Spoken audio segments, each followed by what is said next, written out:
Good morning, students. Today is a good news for you people that today we will complete the first unit of this business studies, because coordination is the last topic of this chapter, this unit. So what we have read already is that secondary functions of management. What is coordination? Coordination is the essence of management explained. We have read out the points, okay, and cooperation. तो we have differentiated between coordination and coordination, हमने differentiate किया है. और अगर आपको आप भूल चुके हैं तो you can see that video again. और अगर आपको फिर भी कुछ दिक्कत आती है that in video the content is not sufficient, तो you can go through Sandeep Garg of business studies for the detailed explanation. Okay, so here one quotation is given that cooperation without coordination has no fruit. अगर आपके institution में corporation तो है, ठीक है, मतलब informal relations है, वॉलंटरी, मतलब लोग एक दूसरे की हेल्प करना तो चाहते हैं, but there is no coordination, activities में कोऑर्डिनेशन नहीं है, तो दे हैज़ नो फ्रूट. अगर ऐसा मैनेजमेंट होता है या फिर ऐसी सिचुएशन होती है तो वहाँ पे कुछ भी फ्रूटफुल नहीं होता है, कुछ भी एक सक्सेसफुल ऑर्गेनाइजेशन नहीं कहलाएगा वो. नेक्स्ट जो इन्होंने एक कोटेशन रखा है, फिर एक कमेंट रखी है हमारे सामने, वो है कि अगर कोऑर्डिनेशन है बट कोऑपरेशन नहीं है तो इसका कोई रूट ही नहीं है, जड़ ही नहीं है. लोग बस केवल किस लिए काम कर रहे हैं, either for the profit motive या फिर बस एक फॉर्मल रिलेशन के बंधन में आकर वो काम कर रहे हैं, बट कोऑपरेशन नहीं है तो इसका भी कोई जड़ नहीं है. जड़, रूट बेसिकली हम किसे कहते हैं, जड़ को कहते हैं, ठीक है. तो कोऑपरेशन और कोऑर्डिनेशन ये दोनों क्या है, एक दूसरे के कॉम्प्लीमेंट्री है, एक दूसरे को कंप्लीट करते हैं. तो cooperation and coordination. One more thing, को मीन्स साथ में, ठीक है, को मतलब साथ में, कोऑपरेशन मतलब को साथ में, ऑपरेशन मतलब ऑपरेट करना.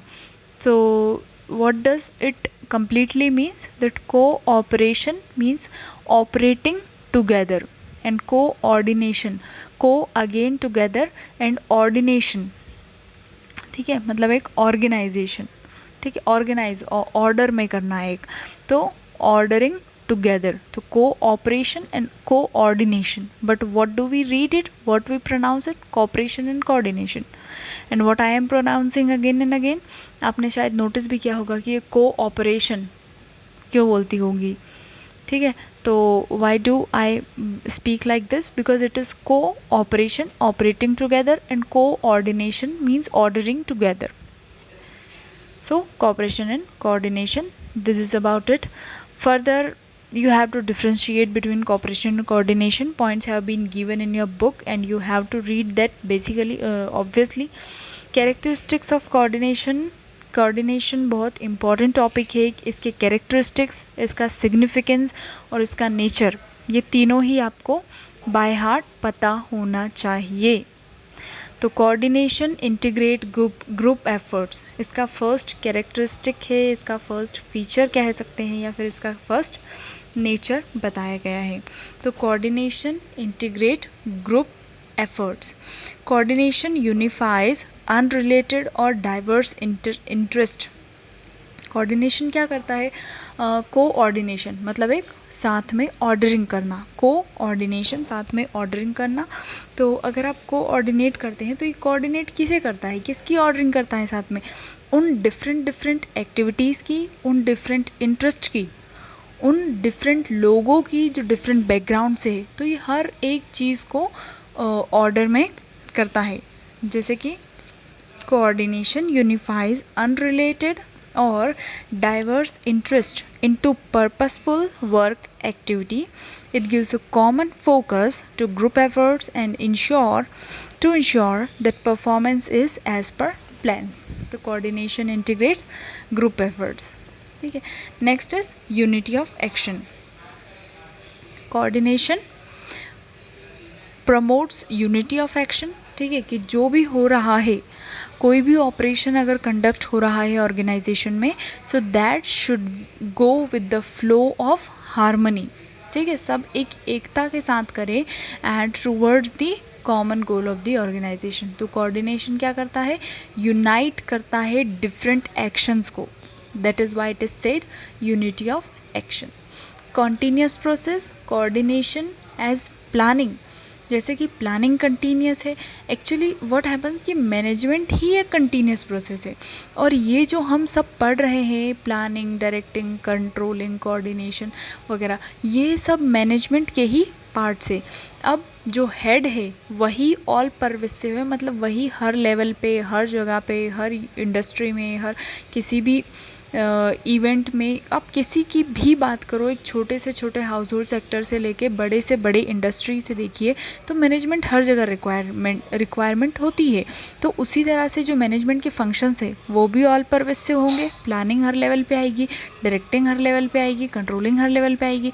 तो उसी तरह कोऑर्डिनेशन भी हर लेवल पे ज़रूरी है। तो इसलिए कोऑर्डिनेशन भी एक कंटिन्यूस प्रोसेस है। एक बार अगर आप किसी टास्क को कंप्लीट कर देते हैं तो you have to coordinate the another task. इसी तरह से एक ऑर्गेनाइजेशन रन करता है। नेक्स्ट पॉइंट इसी का सपोर्टिंग आर्ग्यूमेंट है, required at all the levels of management, ये एक्सप्लेन कर चुकी हूँ मैं। नेक्स्ट है फंक्शन ऑफ एवरी मैनेजर, ये हर एक मैनेजर को परफॉर्म करना ज़रूरी होता है सो दैट हिज और हर ऑर्गेनाइजेशन कैन रन स्मूथली।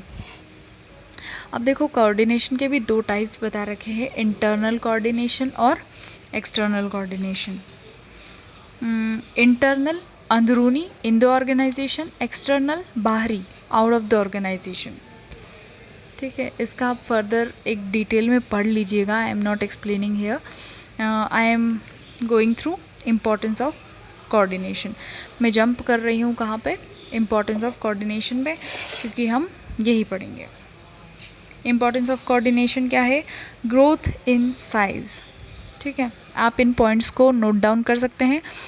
मेरी आवाज़ भी क्लियर है, I have heard the videos myself and videos are very clear and there is no problem of voice and blur. तो आप नोट डाउन कर लीजिए इन पॉइंट्स को if you are attending the regular classes. And one more thing I must ensure you people, I must assure you, I must inform you that all of you are supposed and you are mandatory, it is mandatory for all of you to attend these online classes.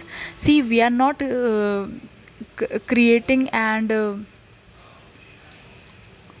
conducting these online classes for us, we are creating these for you। हम आप लोगों के लिए ये सब कर रहे हैं, क्योंकि आपके बोर्ड एग्ज़ाम्स जब एकदम से आपके सामने होंगे ना, तो आप एक हड़बड़ाहट में, घबराहट में आप कुछ इतना सब कुछ एक साथ ग्रैब नहीं कर पाओगे।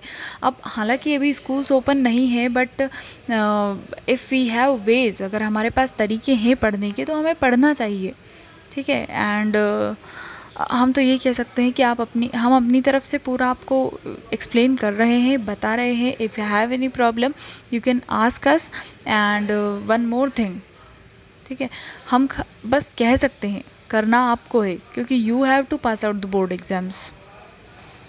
And if you don't like the suggestion then it's up to you.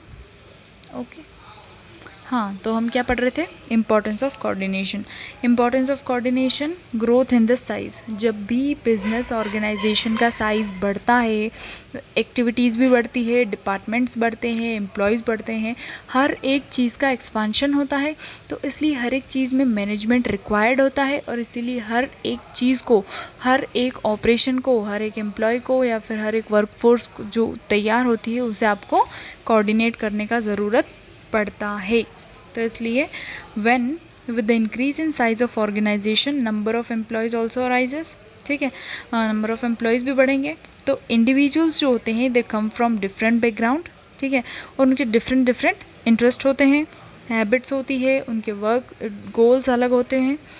तो एट ए टाइम्स इसलिए ये डिफ़िकल्ट हो जाता है कि उनके एफर्ट को इंटीग्रेट कैसे करें। तो इस जगह क्या काम आता है, कोऑर्डिनेशन काम आता है। It becomes necessary to ensure that all the individual work toward the common goal। ये ज़रूरी है कि वो सब एक ही कॉमन गोल के टुवर्ड्स वर्क करें।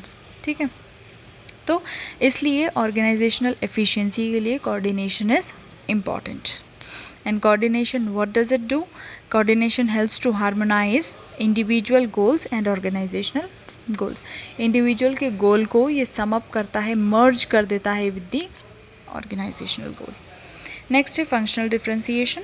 अब एक ऑर्गेनाइजेशन में क्या होता है, डिफरेंट डिफरेंट फंक्शंस होते हैं। फंक्शन मतलब डिपार्टमेंट के अकॉर्डिंग फंक्शन, जैसे सेल्स डिपार्टमेंट के डिफरेंट फंक्शन है, परचेज डिपार्टमेंट के डिफरेंट फंक्शन है। तो here I am reading, in an organization activities and functions are frequently divided into departments। ठीक है, एक्टिविटीज़ और फंक्शंस जो है वो डिपार्टमेंट के अकॉर्डिंग डिवाइड किए गए हैं, डिविजन्स और sections. All these departments may have their own objectives, policies and their own style of working. Her department का अपना एक गोल होता है, अपना एक वे ऑफ स्टाइल होता है वर्क करने के लिए, और पॉलिसीज़ होती है कि हम पर्टिकुलर गोल को कैसे अचीव करने वाले हैं।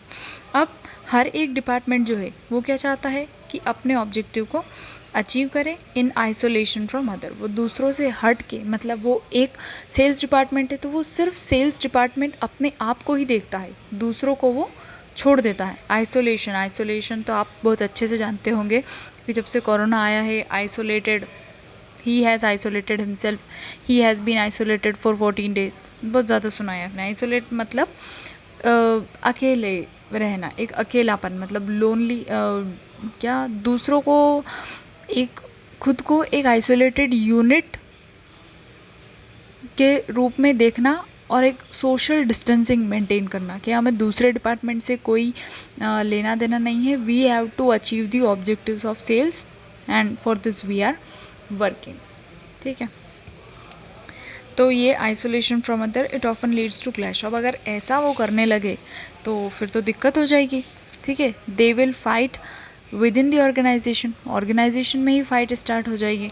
तो अब इन सारे डिपार्टमेंट की जो डिफरेंट फंक्शंस है, इनको कोऑर्डिनेट करना ज़रूरी होता है कि इनके जो गोल्स हैं वो कॉमन गोल की तरफ जाए, ना कि वो बहुत ज़्यादा ही पर्सनल होते जाएं।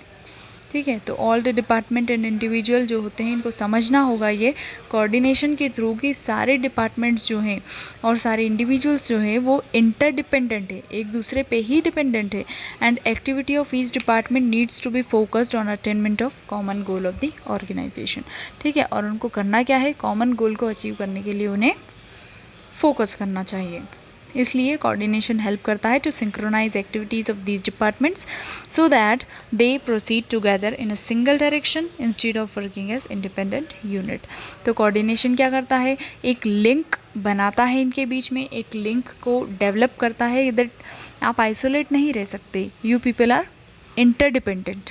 आप, हर एक डिपार्टमेंट इंटरडिपेंडेंट है, हर इंडिविजुअल इंटरडिपेंडेंट है, तो आपको अपना एक पर्सनल ऑब्जेक्टिव छोड़ के किस तरफ काम करना है, you have to work towards the direction of common goal of the organisation. तो ये काम करता कौन है, कोऑर्डिनेशन करता है। इसलिए coordination is helpful for coordination is important in functional differentiation. Third जो इसका पॉइंट है दैट इज़ स्पेशलाइजेशन।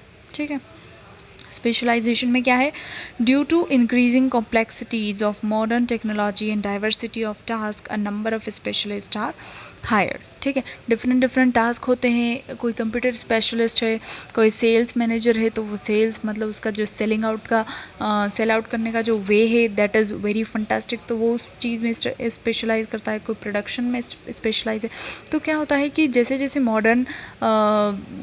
ये जो मॉडर्न टाइम्स है, जो अभी जो ट्रेंड्स चल रहे हैं, उसके अकॉर्डिंग आपको एक स्पेशलाइज्ड पर्सन आपको हर चीज़ के लिए रिक्वायर्ड होता है।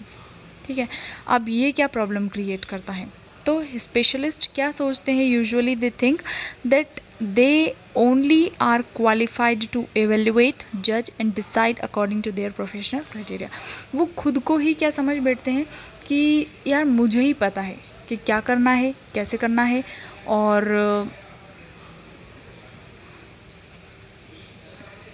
किस तरह करना है, ये मुझे पता है। ठीक है, अब वो क्या स्पेशलाइज्ड है, तो एक बोलते हैं ना अहम की भावना, एक अभिमान की भावना कि बस मुझे ही पता है। तो बस ये बस मुझे वाली, मैं वाली बात आ जाती है ना, तो ये फिर क्या करता है, clash in the organisation, clash create करता है। ठीक है, काओस और झगड़े वगैरह जो होते हैं, मिसअंडरस्टैंडिंग और बहुत सारी problems just because of this may. They do not take advice or suggestion from other in matter pertaining to their area or specialization. It leads to conflict. Yes, हाँ, झगड़ा मतलब conflict आप यूज़ कर सकते हैं वर्ड. अब वो क्या सोचते हैं कि मुझे दूसरों से कोई सलाह मशवरा नहीं चाहिए, मेरे एरिया की मैं अच्छे से जानता हूँ. तो यही क्या हो जाता है, यही मे वाली दिक्कत, ये मे वाली जो बात है उनको दिक्कत दे जाती है, क्योंकि आप एक ऑर्गेनाइजेशन में काम कर रहे हैं जहाँ पे हर एक यूनिट इंटरडिपेंडेंट है. अगर आप खुद को ऐसे आइसोलेट कर देंगे, दैट आई नो, आप अगर अपने इंडिपेंडेंट डिसीजंस लेने लगेंगे तो it will create conflict in the organisation. So अब यहाँ पे कोऑर्डिनेशन क्या करता है, coordination help to reconcile the differences in approach, interest and opinion of the specialist. तो ये कोऑर्डिनेशन क्या करता है, उनको एक बात से समझाने में मदद करता है कि देखो भाई साहब, आप अकेले नहीं हैं, दूसरे डिपार्टमेंट्स भी हैं, दूसरे स्पेशलिस्ट भी हैं, तो आप खुद को इतना ज़्यादा ना समझें, है ना. I think these sessions are going getting more in Hindi. मैं ज़्यादा हिंदी का यूज़ कर रही हूँ. If you like it then it is okay, and if you don't like it even then it is okay. Okay fine. So have a nice day. This is it. ये हमारा first chapter जो है nature and significance of business, ये ख़त्म हो चुका है. अब मैं आपको इसके रिवीजन क्वेश्चंस दे दूँगी जो चैप्टर से रिलेटेड है. और अगर आपको टेस्ट चाहिए, एक्चुअली मुझे टेस्ट में प्रॉब्लम आ रहा है दैट मैं आपसे इंटरेक्ट कर नहीं पा रही हूँ एक्चुअली.